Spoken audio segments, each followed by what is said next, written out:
आज हम आपको गृह विज्ञान के चाइल्ड डेवलपमेंट में विकास की अवस्था के बारे में पढ़ाएंगे। विकास की अवस्थाएं को हम दो भागों में बांटते हैं। पहला होता है प्रीनेटल और दूसरा होता है पोस्टनेटल। जो कि प्रीनेटल को हम हिंदी में कहते हैं जन्म से पूर्व की अवस्था और पोस्टनेटल को हम कहते हैं जन्म से बाद की अवस्था।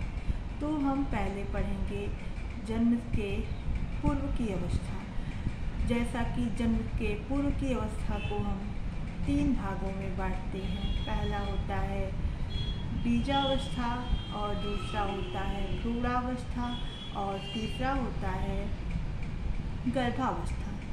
बीजावस्था को हम गर्भाधान से 2 सप्ताह तक मानते हैं और 2 सप्ताह के अंत से 2 महीने के अंत तक हम भ्रूणावस्था को मानते हैं और फिर हम तीसरे महीने से जन्म तक को हम गर्भावस्था को मानते हैं।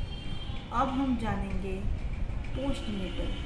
पोस्टनेटल को हम 5 भागों में बांटते हैं। पहला होता है शैशवावस्था और दूसरा होता है बचपनावस्था, तीसरा होता है बाल्यावस्था, चौथा होता है किशोरावस्था और पांचवा होता है वयस्कावस्था और फिर मध्यावस्था और उसके बाद वृद्धावस्था।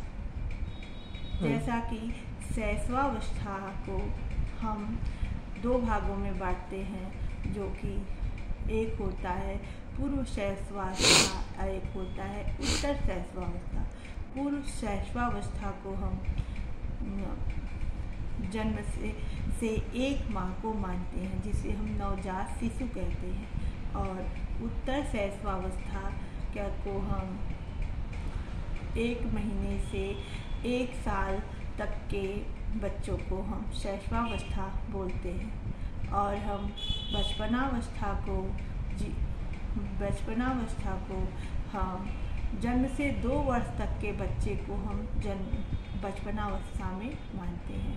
फिर क्या है कि बाल्यावस्था को भी हम 2 भागों में बांटते हैं, पूर्व बाल्यावस्था और उत्तर बाल्यावस्था।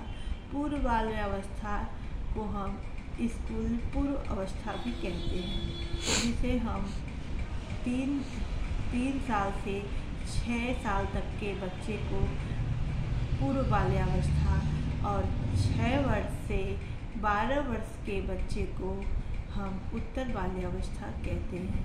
किशोरावस्था को हम 13 से 18 वर्ष की अवस्था को कहते हैं और 20 से लेके 40 वर्ष तक हम वयस्कावस्था को कहते हैं और फिर हम मध्यावस्था को हम 40 से लेके 60 तक मानते हैं और वृद्धावस्था को हम 60 वर्ष से लेके जब तक हम जीवित रहते हैं तब तक की अवस्था को मानते हैं। इस प्रकार हम विकास की अवस्था को बांटते हैं।